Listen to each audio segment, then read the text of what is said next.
శక్తి తైలాభిషేక ఆదివారపు ఆరాధన. సమయం ఉదయం 8:30 గంటల నుండి. స్థలం వైస్రాయ్ గార్డెన్స్, జూబ్లీ బస్టాండ్ ఎదురుగా, సికింద్రాబాద్. తాడేపల్లిగూడెం పరిసర ప్రాంత ప్రజలకు శుభవార్త. ప్రార్థనా శక్తి తైలాభిషేక ఆరాధన ప్రతి నెల మొదటి బుధవారం. సమయం ఉదయం 10 గంటల నుండి. NK highway grounds, Autonagar, Gudem highway bypass road, Tadepalligudem. ప్రార్థనా శక్తి తైలాభిషేక ఆరాధన ప్రతి నెల మొదటి గురువారం. సమయం ఉదయం 10 గంటల నుంచి. స్థలం తూర్పుగోదావరి జిల్లా, అమలాపురం దగ్గర, ఉప్పలగుప్తంలో. ప్రార్థనా శక్తి తైలాభిషేక ఆరాధన అక్టోబర్ 7 మంగళవారం. సమయం ఉదయం 8 గంటల నుండి. స్థలం బొబ్బూరి గ్రౌండ్స్, భవానీపురం, పున్నమి ఘాట్, విజయవాడ. ప్రార్థనా శక్తి తైలాభిషేక ఆరాధన ప్రతి నెల 2వ మంగళవారం. సమయం ఉదయం 10 గంటల నుండి. Sri convention hall, CR Reddy women's college, Vatluru, Eluru. ప్రార్థనా శక్తి తైలాభిషేక ఆరాధన ప్రతి నెల 2వ బుధవారం. సమయం ఉదయం 9 గంటల నుండి. స్థలం airport road, quarry market, Renuka apartment దగ్గర, రాజమండ్రి. ప్రార్థనా శక్తి తైలాభిషేక ఆరాధన ప్రతి నెల 2వ గురువారం. సమయం ఉదయం 10 గంటల నుండి. స్థలం సుబ్బలక్ష్మి కళ్యాణ మండపం, railway new colony, Sri Kanya theatre, Visakhapatnam. ప్రార్థనా శక్తి తైలాభిషేక ఆరాధన ప్రతి నెల 2వ శుక్రవారం. సమయం ఉదయం 10 గంటల నుండి. స్థలం కాపు కళ్యాణ మండపం, ఎన్ఎఫ్సిఎల్ రోడ్, ఆర్టీఓ ఆఫీస్ పక్కన, ఆర్ఆర్ నగర్, కాకినాడ. ప్రార్థనా శక్తి తైలాభిషేక ఆరాధన ప్రతి నెల 2వ శనివారం. సమయం ఉదయం 10 గంటల నుండి. స్థలం కూరగాయల మార్కెట్ ఎదురుగా, government degree college road, Ravulapalem. యేసయ్య నామమున మీకు వందనాలు తెలియపరుస్తా ఉన్నాను. ఈ దినము కొరకు దేవుడు సిద్ధపరిచిన వాగ్దానాన్ని మనం స్వాధీనపరచుకుందాం. పరిశుద్ధ గ్రంథంలో నుండి యోబు గ్రంథము 42వ అధ్యాయము 12వ వచనం ద్వారా ప్రభు మీ కుటుంబాన్ని దర్శిస్తూ ఉన్నారు. యోబు గ్రంథము 42వ అధ్యాయము 12వ వచనం నేను చదువుతున్నాను. యెహోవా యోబును మొదట ఆశీర్వదించినంత కంటే మరీ అధికముగా ఆశీర్వదించెను. ఇది వాగ్దానము. మొదట ఆశీర్వాదము కంటే మరీ అధికముగా దేవుడు మిమ్మల్ని ఆశీర్వదించుచున్నాడు. ఏదో కొన్ని ఆశీర్వాదాలు మేము పొందుకున్నాం, అవన్నీ కూడా ఏమైపోయినాయో అన్నీ పోయినాయి. మాకు ఇల్లు పోయింది, లేకపోతే అది పోయింది, ఆస్తి పోయింది, ఐశ్వర్యం పోయింది, నాకు గోల్డ్ పోయింది, నా మనీ డబ్బులు పోయినాయి, అన్ని ఆరోగ్యం అన్నీ పోయినాయి, ఇంక ఏది లేదు అని శ్రమల చేత నలగొట్టబడి శోధించబడి అన్నీ పోయినాయి. ఏం పాపం చేశానో, మరి మా కుటుంబంలో ఎవరు ఏ పాపం చేశారో అదంతా కూడా నా మీద వచ్చి పడిపోయింది, నేను నాశనం అయిపోయాను అని అనుకుంటున్నావు కదా. దేవుడి దినాన్ని నీతో మాట్లాడుతున్నాడు. ఎన్ని కోల్పోయావో దేవుడు ముందిచ్చిన దానికంటే 2 ఆశీర్వాదం దేవుడు నీకు ఇస్తూ ఉన్నాడు. నమ్ముతున్నారా? పరిశుద్ధాత్ముడు ఈరోజు నీతో మాట్లాడుతున్నాడు. ఒంటరిగా ఉండి ఏడుస్తూ ఉన్నావు, దుఃఖపడుతున్నావు, అది కోల్పోయాను, ఇది కోల్పోయాను, ఏది చేసినా మా కుటుంబ సభ్యులు ఏది చేసినా అభివృద్ధి లేదు, ఏ వ్యాపారంలో కూడా దీవెన లేదు అని అనుకుంటున్నావు కదా. పరిశుద్ధాత్ముడు ఈరోజు నీతో ముఖాముఖిగా మాట్లాడుతూ ఉన్నది ఏంటంటే, ముందున్న ఆశీర్వాదం కంటే 2 దేవుడు నీకు అనుగ్రహించుచున్నాడు.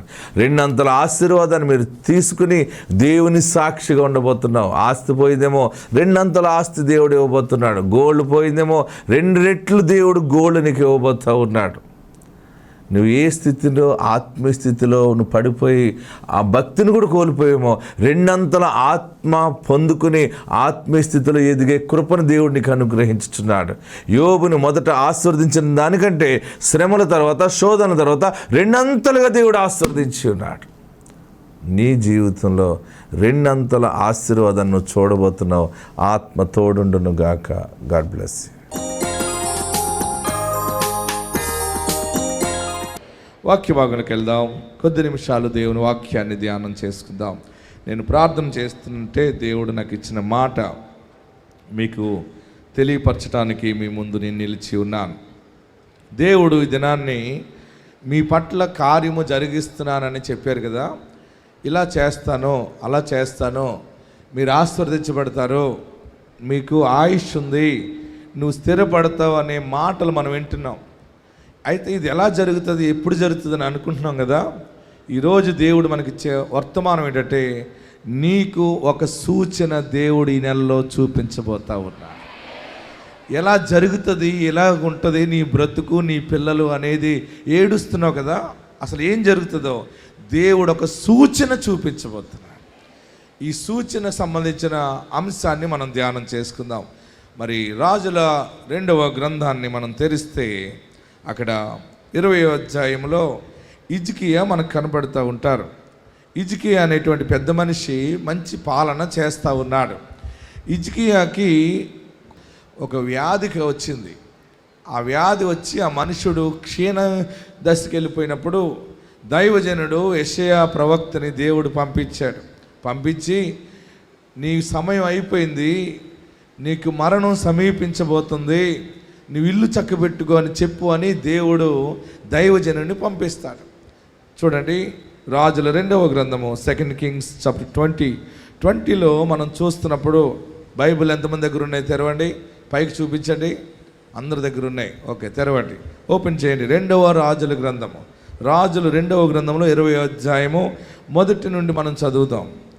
ఆ దినములలో హిజ్కియాకు మరణకరమైన రోగము కలగగా ఆమోజు కుమారుడును ప్రవక్తియునైన యెషయా అతని యొద్దకు వచ్చి, చదవండి, నీవు మరణమవుచున్నావు, బ్రతుకవు గనుక నీవు నీ ఇల్లు చక్కబెట్టుకొనమని యెహోవా సెలవిచ్చుచున్నాడని చెప్పగా అతడు తన ముఖము గోడ తట్టు త్రిప్పుకొని, యెహోవా యథార్థ హృదయుడనై సత్యముతో నీ సన్నిధిని నేనెట్లు నడుచుకుంటునో నీ దృష్టికి అనుకూలముగా సమస్తమును నేనెట్లు జరిగించుతునో కృపతో జ్ఞాపకము చేసుకొనుమని హిజ్కియా కన్నీళ్లు విడుచుచు యెహోవాను ప్రార్థించాను. చూడండి, దైవజనుడు చెప్పాడు, ఏమన్నాడంటే, నీవు మరణమగుచున్నావు, బ్రతుకవు గనుక నీవు నీ ఇల్లు చక్కబెట్టుకోమని యెహోవా సెలవిస్తున్నాడు. నీ సమయం అయిపోయింది, నువ్వు మరణిస్తావు. మరి ఏదైనా నీ పిల్లలకి ఇచ్చిపుచ్చుకోవటాలు ఏమన్నా, ఎవరెవరికి ఎంత ఆస్తి రాస్తావో, ఏమి ఇవ్వాలనుకుంటున్నావో ముందే ఇల్లు చక్కబెట్టేసుకో అన్నాడు. అంటే వెంటనే బాధ అయింది. ఎవరికి? హిజ్కియాకి. దైవజనుడు వచ్చేలా మాట్లాడుతున్నాడు ఏంటి? నేను చనిపోతానా? దేవుడు చెప్పాడు సమయం అయిపోయింది అన్నాడు. మరి అంటే వెంటనే హిజ్కియా దేవుని దగ్గర ప్రార్థిస్తున్నాడు, బాబు మరి నాకు కొంచెం ఇంకా బ్రతకాలని ఆశ ఉంది, మరి నువ్వు నాకు ఆయుష్ పెంచాలని అడుగుతున్నాను, నాకు కొంచెం పనులున్నాయి, నేను నీ కొరకు ఏమేమి చేసానో అవన్నీ నేను చెప్తున్నానని చెప్పి దేవుని కొరకు తను చేసిన ధర్మకార్యాలు, ప్రార్థనలు, విజ్ఞాపనలు, తన యొక్క ప్రవర్తన, దేవుని భయము కలిగి తను ఎలాగ బ్రతికాడో అన్ని దేవుని ఎదుట మరలా చెప్పుకుంటూ ఉన్నాడు. మరలా దేవుని ఆత్మ దైవజనుడితో మాట్లాడుతూ దైవజనుడికి చెప్తున్న మాట ఏంటంటే, చూడండి 4వ వచనం, యెషయా నడిమి సాలలో నుండి అవతలకు వెళ్ళక మునిపే యెహోవా వాక్కు అతనికి ప్రత్యక్షమే ఇలాగ సెలవిచ్చాను, నీవు తిరిగి నా ప్రజలకు అధిపతి అయిన హిజ్కియా యొద్దకు పోయి అతనితో ఇట్లనము, నీ పితరుడైన దావీదునకు దేవుడకు యెహోవా నీకు సెలవిచ్చినది ఏమనగా, నీవు కన్నీళ్లు విడుచుట చూచి తిని నీ ప్రార్థన నేను అంగీకరించి ఉన్నాను, నేను నిన్ను బాగు చేసేదను. 3వ దినమున నీవు యెహోవా మందిరమునకు ఎక్కిపోదు, ఇంకా 15 సంవత్సరములు ఆయుష్యము నీకు ఇచ్చేదను, మరియు నా నిమిత్తము నా సేవకుడైన దావీదు నిమిత్తము ఈ పట్టణమును నేను కాపాడుచు నిన్నును ఈ పట్టణమును అష్షూరు రాజు చేతిలో పడకుండా నేను విడిపించేదను. దేవునికి మహిమ కలుగును గాక. గట్టిగా హల్లెలూయా చెప్పండి.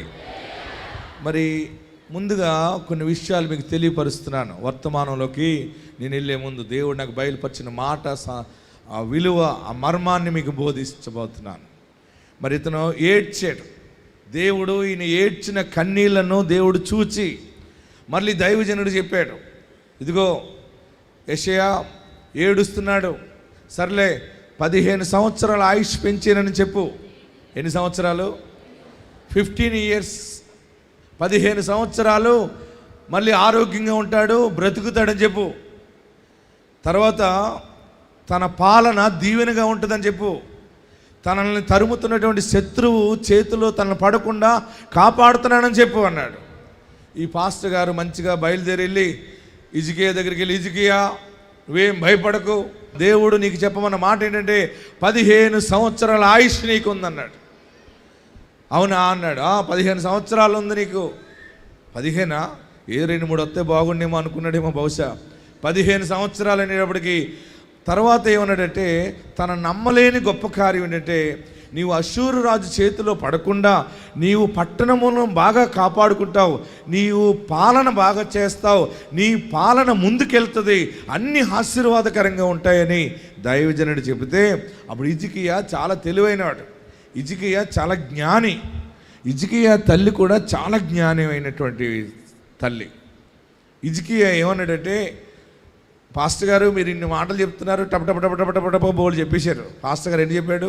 15 సంవత్సరాల ఆయుష్, అష్షూరు రాజు చేతిలో పడవు, ఏ కీడు రాదు, నీ పాలన ఉంటుంది, దేవుడు కాపుదల ఉందంటే అప్పుడు అంటాడనమాట హిజ్కియా, పాస్టర్ గారు మీరు చెప్పినవన్నీ మంచిగానే ఉన్నాయి, ఇదంతా కూడా తర్వాత ఇంకోటి ఏమనంటే నీవు మందిరమునకు ఎక్కిపోదు అన్నాడు. అతను నడవలేని స్థితి, ఆయనకి బలమైనటువంటి పుండు ఉంది. ఏముంది అక్కడ? బలమైన పుండు ఉంది. అది రోజు రోజు అతన్ని క్షీణింప చేస్తూ ఉంది. నా పరిస్థితి ఎలాగుంది? నేను ఇజ్రాయెల్ దేశము ముమ్మారు వెళ్ళాను. ఎన్నిసార్లు వెళ్ళాను? ముమ్మారు వెళ్ళాను. నేను బాగా చూశాను, అంత ఆరోగ్యంగా ఉన్న మనమే కింద నుండి పైకి వెళ్ళటానికి చాలా కష్టం అవుతుంది. నేను ఆ 12 గుమ్మాలో ఆ ప్రాకారాన్ని దర్శించినప్పుడు ఒక్కొక్క గుమ్మం దగ్గర నేను బాగా బైబిల్ స్టడీ చేశాను, అధ్యయనం చేస్తూ నాతో వచ్చిన టీంకి నేను ఒక సమయంలో ఆ 2వ సమయంలో నేను ఇజ్రాయెల్ వెళ్ళినప్పుడు అప్పుడు నేనే వారందరికీ గైడ్గా ఉండి వాక్యం బోధించాను. 10 రోజులు నాన్ స్టాప్గా చరిత్రను ప్రజలకి బోధించాను. అప్పుడు నేను గమనించుకుంటూ ధ్యానం చేస్తున్నప్పుడు ఆ ప్రాకారము చుట్టూ ఉన్నటువంటి పరిస్థితి, లోపల ఎత్తైన స్థలములో దేవుని మందిరం ఉన్నటువంటి స్థితి, అక్కడ ఉన్నటువంటి ఆలయము, ఆ ప్రదేశం అంతా గమనిస్తూ ఉంటే ఆశ్చర్యం కలగజేసింది. అయితే హిజ్కియాకి దైవజనుడి ద్వారా దేవుడు పలికించిన మాట ఏంటంటే, నీవు మందిరమునకు ఎక్కిపోతావు, నీవు బాగుంటావు అంటే ఇదన్నీ నమ్మశక్యంగా లేవు, ఇంత ఆశీర్వాదాలు ఎలాగొస్తాయి? అవునా? అయితే దైవజనుడా ఇదంతా నాకు ఎలాగ జరుగుతుందో సూచన కావాలి. హిజ్కియా ఏమడిగాడు? 20వ అధ్యాయం 8వ వచనం అండర్లైన్ చేసుకోండి, వాక్యము లోతుగా మనం వెళ్ళబోతూ ఉన్నాం. రాజుల 2వ గ్రంథం 20వ అధ్యాయము 8వ వచనంలో, యెహోవా నన్ను స్వస్థపరిచిననుటకు, చూడండి, యెహోవా నన్ను స్వస్థపరిచిననుటకును నేను 3వ దినమున ఆయన మందిరమునకు ఎక్కిపోవుదుననుటకును సూచన ఏదని హిజ్కియా యెషయాను అడుగగా, యెషయా ఇట్లా నేను సూచన అడుగుతున్నాడు. ప్రియులరా, ఈరోజు మీ అందరికీ కూడా ఒక సూచన కావాలని దేవుని దగ్గర అడుగుతున్నారేమో అనుకుంటున్నాను.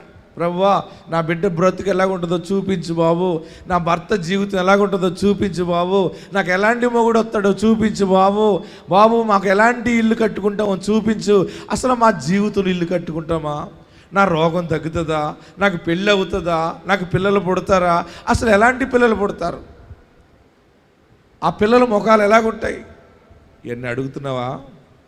పరిస్థితులన్నీ కూడా చీకటి వచ్చేసినాయి, అంతమైపోయేలాగా ఉంది. వాగ్దానాలు ఏమో ఆశీర్వాదకరంగా చెప్తున్నాడు దైవజనుడు, ఇవన్నీ ఎలా జరుగుతాయి, ఇవన్నీ నేను చూస్తానా అనే ఒక అనుమానం నీలో ఉంది కదా. దేవుడు ఈరోజే నీకు ఒక సూచన బయలుపరచబోతా ఉన్నాడు. నీ మనసు ఎరిగిన దేవుడి దినాన్ని నీతో మాట్లాడబోతా ఉన్నాడు. ఒక సూచన. ప్రతి ఒక్కరికి డౌట్ ఉంటుంది, ఇది ఎలా జరుగుతుంది. నేను ఒక రోజున దేవుడిని అడిగాను, ఏంటి నువ్వేమో నన్ను ఎలా చెప్తున్నావు, అలా చెప్తున్నావు, నా తండ్రికి వాగ్దానం చేసి ఇచ్చేవనేమో నాన్నో తెగ చెప్తున్నాడు, మన పరిస్థితి అంతా కూడా అంత తారుమారుగా ఉంది, ఏంటిది? ఆయన అన్నాడు, 52 దేశాలు వెళ్తావు అన్నాడు. ఆయన 52 దేశాల నుండి వస్తారన్నాడు. 1000 మంది ప్రజలు వస్తారు చూడన్నాడు. చూడన్నప్పుడు ఒక స్థలం కనపడింది. ఆ స్థలముకు యువతల నుంచి అవతలకు రోడ్డు ఉంది, పెద్ద మందిరం ఉంది, 1000 మంది ప్రజలు వస్తున్నారు, భోజనాలు చేస్తున్నారు, వచ్చిన వాళ్ళు వస్తున్నారు, వెళ్ళిన వాళ్ళు వెళ్ళిపోతున్నారు. ఇదిగో నువ్వు చేయబోయే సేవ అని చెప్పాడు ఆయన. నేను ఒంటరిగా ఉన్నప్పుడు, నేను ఒక 30-40 మందితో సేవ చేస్తున్నప్పుడు దేవుడు చెప్పాడు. అప్పుడు ఆ దర్శనాన్ని నమ్మిన తర్వాత ఇంకా శ్రమలు ఎక్కువైపోయినాయి, ఇంకా శోధనలు ఎక్కువైపోయినాయి, జీవితం అంతా కూడా బ్రతుకు బస్ స్టాండ్ అయినట్టు అయిపోయింది. కానీ ఆయన ఒక సూచన చెప్పాడు. నేను ఆయన ప్రతి సమయంలో నువ్వు ఇలా దర్శనం ఇచ్చావు కదా బాబు, మీరు మాట ఇచ్చారు కదా, ఒక సమయంలో వచ్చిన శోధనలకి, బాధలకి ఇంకా బ్రతకకూడదు అనిపించింది. మనసు చెడిపోయి ఇంక ఈ జీవితంలో మనకి ఇంకా నెమ్మది లేదు. నాకు మరణము నన్ను తరుముతూ ఉంది. ఆ సమయంలో నా కష్టము, నా బాధ నన్ను కృంగదీస్తూ ఉంది. వాగ్దానాలేమో ఆకాశం అంత ఎత్తున్నాయి, బ్రతుకులో ఎక్కడా దారి లేదు, విడుదల లేదు. ఆ ఫోటో తీసుకుని ఇంకొక 1 అవర్లో నేను మరణం అయ్యే సమయం ఆసనం అవుతుంది. నా ప్రాణము నేను తీసుకునే సమయం ఆసనం అవుతున్నప్పుడు మార్గ మధ్యలో నా ముందుకు వచ్చి ఒక దూత నాతో మాట్లాడింది. ఆ మాటలు నన్ను పట్టుకున్నాయి. లేదు, నువ్వు ప్రపంచం అంతా తిరిగి సేవ చేయబోతున్నావు. నువ్వు వాగ్దానం ద్వారా పుట్టావు. నేను ఎందుకు ఇలాగ స్ట్రాంగ్ అయిపోయానంటే, నేను ప్రత్యక్షంగా ఆయన స్వరాన్ని విన్నాను, ప్రత్యక్షంగా దేవుని దూతను చూచాను. నేను ఆ పరిశుద్ధ స్పర్శ నేను అనుభవించాను. పరిస్థితుల్లో సమయం వచ్చినప్పుడు ఆ సూచనలన్నీ దేవుడు దీవెనగా మార్చి ఇంత ఆశీర్వాదంగా రావటానికి కృప చూపించాడు. మీలో ఒంటరైన వాడు 1000 మంది అగును, 1000 మంది 10,000 అగును. హల్లెలూయా చెప్పండి, ఇంకా గట్టిగా హల్లెలూయా చెప్పండి. ఎందుకు చెప్తున్నానంటే, కొన్ని సమయాల్లో దేవుని వాగ్దానాలు నమ్మలేము, కొన్ని సమయాల్లో దర్శనాన్ని నమ్మలేము, కొన్ని సమయాల్లో ఉన్నతమైన ఆలోచన మన బిడ్డల పట్ల మనం కలిగి ఉండలేము. అందుకనే యెషయాని హిజ్కియా అడుగుతున్నాడు, నువ్వు చెప్పింది బాగానే ఉంది, మందిరానికి ఎక్కిపోతానని చెప్తున్నావు, నేను 15 సంవత్సరాలు ఇంకా బ్రతుకుతానని చెప్తున్నావు, నా పుండు తగ్గిపోతుందని చెప్తున్నావు, అయితే దీనికి సూచన ఏంటి? అప్పుడు దైవజనుడు అన్నాడు, ఓకే ఇలా రా అని చెప్పి, చూడండి ఇక్కడ సూచన ఏమన్నాడంటే, అక్కడ ఆహాజు గడియారం ఉంది చూడండి. తాను సెలవిచ్చిన మాట యెహోవా నెరవేర్చుననుటకు, చూడండి 9వ వచనం, తాను సెలవిచ్చిన మాట యెహోవా దేవుడు నెరవేర్చుననుటకు ఆయన దయచేసిన సూచన ఏదనగా చూడండి, నీడ 10 మెట్లు ముందుకు నడిచెను కదా, అది 10 మెట్లు వెనుకకు, అది 10 మెట్లు వెనుకకు నడిచినడలా అవునా అన్నాడు. అక్కడ ఆహాజు గడియారం అనే గడియారం ఉంటుంది. ఇప్పుడు గడియారము మనం చాలా రకాల గడియారాలు చూస్తున్నాం. అసల్లో గడియారము సూర్యోదయం మీద ఆధారపడుతూ ఉంటుంది. ఆ పొద్దు మీద ఆధారపడి దానిని బట్టి గడియారం తిరుగుతూ సమయాన్ని లెక్క చూస్తూ ఉండేవారు. ఓకే, ఆహాజు గడియారం ఉంది కదా, ఆ గడియారంలో ముళ్ళు తిరుగుతుంది కదా, 10 మెట్లు చూడండి, 10 మెట్లు వెనక్కి తిరిగితే నీకు సూచన ఓకేనా? ఇప్పుడు 10 మెట్లు తిరుగుతుంది, ఇప్పుడు 10 గంటల 10 నిమిషాలు అయిందనుకోండి, ఎన్ని నిమిషాలు? 10 గంటల 10 నిమిషాలు, తర్వాత 10 గంటల 20 నిమిషాలకు వెళ్తుంది.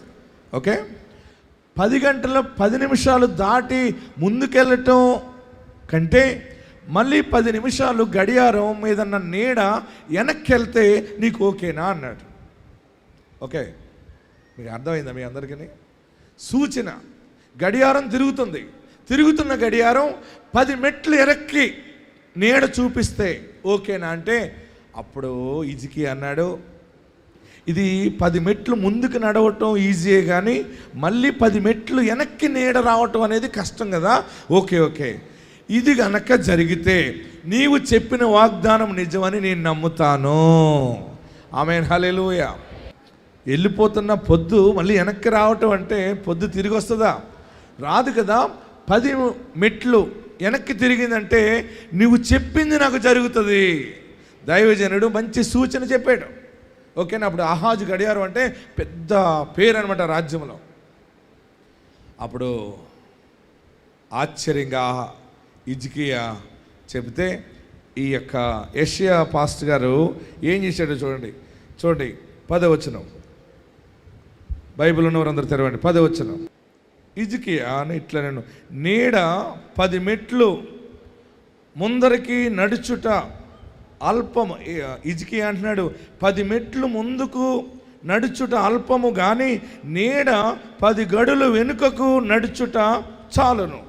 ప్రవక్తయగు యెషయా యెహోవాను ప్రార్థింపగా ఆయన ఆహాజు గడియారపు పలక మీద 10 మెట్లు ముందరికి నడిచిన నీడ 10 మెట్లు వెనుకకు తిరిగిపోవునట్లు చేసెను.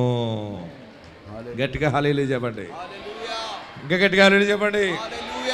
నీ కోసం పొద్దును కూడా మార్చగలడు ఆయన. నీ కోసం చరిత్రని వెనక్కి మార్చగలడు, ముందుకు మార్చగలడు. ఆయనకు సమస్తము సాధ్యమే. నమ్మండి, వాగ్దానాన్ని నమ్మండి, నమ్మండి, వాగ్దానాన్ని నమ్మండి, నమ్మండి, దేవుని మాటను నమ్మండి. 100% నీ పట్ల దేవుడు కార్యము జరిగిస్తాడు. ఆయుషిస్తాడు, ఆరోగ్యం ఇస్తాడు, మంచి పాలనగా చేసేలా చేస్తాడు. నీ కుటుంబాన్ని రాజపాలనగా చూస్తావు. నీ కుటుంబంలో అన్ని సమృద్ధిస్తాడు. నీ కుటుంబీకులను చూస్తావు, నీ స్నేహితులను చూస్తావు. దేవుడు నీకు తోడుగా ఉంటాడు. హల్లెలూయా. గట్టిగా హల్లెలూయా చెప్పండి. ఇంకా గట్టిగా హల్లెలూయా చెప్పండి. ఆయన నీ ఇంటికి సైన్యాధిపతిగా ఉన్నాడు. నిన్నెవడు సిగ్గుపరుస్తాడు? నిన్నెవరు అడ్డుకుంటారు? ఆయన నీ పక్షముగా ఉన్నాడు. చనిపోతానేమో అని అనుకుంటున్నావేమో. 15 సంవత్సరాల ఆయుష్, మళ్ళీ తిరిగి పాలన, మళ్ళా తిరిగి బలపడతావు, బలపరచబడతావు. పోయినవన్నీ మళ్ళీ నీకు వస్తాయి. సూచన దేవుడు ఈరోజు నీ కొరకు ఒక వింత కార్యము చేయబోతున్నాడు. మీరు నమ్మునట్లుగా దేవుడు చేయబోతున్నాడు. హిజ్కియా రాజు అడిగాడు, ఏంటి సంగతి అంటే, నువ్వు చెబుతున్నవన్నీ బాగానే ఉన్నాయి. ఏమని చెప్పాడు ఆయన? పెద్ద పెద్ద విషయాలు చెప్పేశాడు. ఎలాంటి చెప్పాడంటే 5వ వచనంలో, నీవు తిరిగి నా ప్రజలకు అధిపతి అయిన హిజ్కియా యొద్దకు పోయి అతనితో ఇట్లనము, నీ పితరుడైన దావీదునకు దేవుడు యెహోవా సెలవిచ్చిన ఏదనగా, నీవు కన్నీళ్ళు విడిచుట చూచితిని, నీ ప్రార్థన అంగీకరించాను, నేను నిన్ను బాగు చేస్తున్నాను. 3వ దినమున నీవు యెహోవా మందిరమునకు ఎక్కిపోదు. ఇంకా 15 సంవత్సరముల ఆయుష్యం నీకు ఇచ్చేదను. మరియు నా నిమిత్తము, నా సేవకుడైన దావీదు నిమిత్తము ఈ పట్టణమును నేను కాపాడుచు నిన్నును ఈ పట్టణమును అష్షూరు రాజు చేతిలో పడకుండా కాపాడుతాను. పెద్ద పెద్ద వాగ్దానాలు, పెద్ద పెద్ద మాటలు ఇవి. మిమ్మల్ని శత్రువు చేతిలో పడకుండా, అప్పులలో పడకుండా, నాశనము కాకుండా కాపాడుతానంటున్నాడు. ఇది ఎలా జరుగుతుంది? నాకు సూచన కావాలి. ఆ సూచన అంటే అప్పుడు దైవజనుడు అన్నాడు బట్ ఎవరు? యెషయా దైవజనుడు అన్నాడు, సరే మన ఆహాజు గడియారం ఉంది కదా, ఓకే గడియారం ఉంది, అక్కడ పెద్ద క్లాక్ టవర్ ఉందన్నమాట. అప్పుడు ఆ గడియారం మీద ఆధారపడి ప్రజలందరూ వెళ్తూ ఉండేవారు. ఈరోజు టైం ఎంత అయింది, ఉదయం ఎంత అయింది, మధ్యాహ్నం ఎంత అయిందని ఆ గడియారం ముళ్ళు తిరుగుతూ ఉండేది. ఎదరికి తిరిగే గడియారం వెనక్కి గనక 10 మెట్లు తిరిగితే నువ్వు నమ్ముతావా అని అడిగాడు దైవజనుడు. హిజ్కియా అంటాడు, ఓకే ఎదరికి తిరగటం అంటే అది ఈజీగా వెళ్ళిపోద్ది, కానీ వెనక్కి తిరగటం అనేది జరగదు. ఒకవేళ అలాగ జరగటం కనుక నాకు కనపడింది అంటే నువ్వు చెప్పినవన్నీ దేవుడు చెప్పాడని నమ్ముతాను అన్నాడు. వెంటనే దైవజనుడు యెషయా ప్రార్థన చేయటం మొదలుపెట్టాడు. చదవండి 11వ వచనం. ప్రవక్త యెషయా యెహోవాను ప్రార్థింపగా ఆయన ఆహాజు గడియారపు, అందరూ అండర్లైన్ చేసుకోండి, ఆహాజు గడియారపు పలక మీద 10 మెట్లు ముందరికి నడిచిన, చూడండి 10 మెట్లు ముందరికి నడిచిన నీడ 10 మెట్లు వెనకకు తిరిగిపోవును, 10 మెట్లు వెనకకు తిరిగిపోయినట్లు చేసాను. వెనకకు తిరిగిపోవునట్లుగా దేవుడు చేసి ఇతను ప్రార్థిస్తున్నాడు, అక్కడ ముళ్ళు వెనక్కి తిరిగి. హిజ్కియా చూస్తున్నాడు, ఇదేంటి ఇక్కడ ప్రార్థన చేస్తున్నాడు, అక్కడ పొద్దు వెనక్కి వెళ్ళిపోయింది. నేను 17 సంవత్సరాలు బ్రతుకుతాను, దేవుడు నన్ను శత్రువు చేతిలో పడవేయడు. గొప్ప విశ్వాసం హిజ్కియాకి వచ్చింది. అదే ఆశీర్వాదం ఈరోజు నీకు రాబోతావు. నీకు సూచన కలుగుతుంది. అందుకే ఇక మీదట జరిగే అన్ని శుభమే జరుగుతాయి. ఆశ్చర్యకరంగా దారి దొరుకుతుంది. అడవిలో దారి దొరుకుతుంది, ఎడారిలో దారి దొరుకుతుంది, అరణ్యంలో దారి దొరుకుతుంది. అందరు కూడా లేచి నిలబడి ఎక్కడున్నవారు అక్కడే దేవుడు ఒక సూచన నీకు ఇవ్వబోతున్నాడు. గొప్ప సూచన. ఏంటి బాబు ఆ సూచన అని అనుకుంటున్నాం. ఆల్రెడీ బయలుపరచబడింది, నడుస్తుంది, టైం అంతా చేంజ్ అవుతుంది. పిల్లలు ఆశీర్వాదంగా ఉంటారు. దుష్టుడి చేతిలో పడవు, బిడ్డ పాడవడు, బిడ్డ పాడవదు, కాపురం కూలిపోదు, మళ్ళీ కట్టబడుతుంది, మళ్ళీ నిలబడుతుంది వ్యాపారం. అసలు ఊహించిన వ్యాపారం చూస్తావు. నీ బిడ్డకి ఉద్యోగం వస్తుంది, సింహాసనం మీద పెడతాడైనా. ఇంకా సూచనలు కావాలా? దేవుడు ఈరోజు నీతో మాట్లాడుతున్నాడు. నమ్ముట నీ వలనైతే నమ్మువానికి సమస్తము సాధ్యమే. మూత వేయబడిన నీ స్థితి మరలా ఓపెన్ అవుతుంది. మూసివేయబడిన ద్వారాలు తెరవబడతాయి. మరలా నీ కంపెనీ నిలబడుతుంది. మరలా నీవు తలగా నిలబడతావు. మరలా గొప్ప సైన్యముగా నిలబడతావు. మరలా పాలన చేస్తావు. శత్రువు చేతిలో పడకుండా కాపాడబడతావు. ఆయన నీ వైపు చూస్తా ఉన్నాడు. నీ ప్రయాణంలో తోడై ఉన్నాడు. ఆయన దూతలను కావలి ఉంచాడు. కోల్పోయినవి, దొంగిలించబడినవన్నీ తిరిగి నీకు వస్తాయి. ఎవరొచ్చి ఆదుకుంటారని ఏడుస్తున్నావా? ఆకాశమందున్నవాడు, అలా సైన్యములకు అధిపతి అయిన వాడు ఉన్నాడు. నీకు బలమైన కార్యములు నీ పట్ల జరిగించబోతుంది. అందరం ప్రార్థనలో ఉందాం, ప్రార్థన చేద్దాం. అందరం ప్రార్థనలో ఉందాం. హల్లెలూయా, హల్లెలూయా. అందరం ప్రార్థనలో ఉందాం. గ్లోరీ, హల్లెలూయా.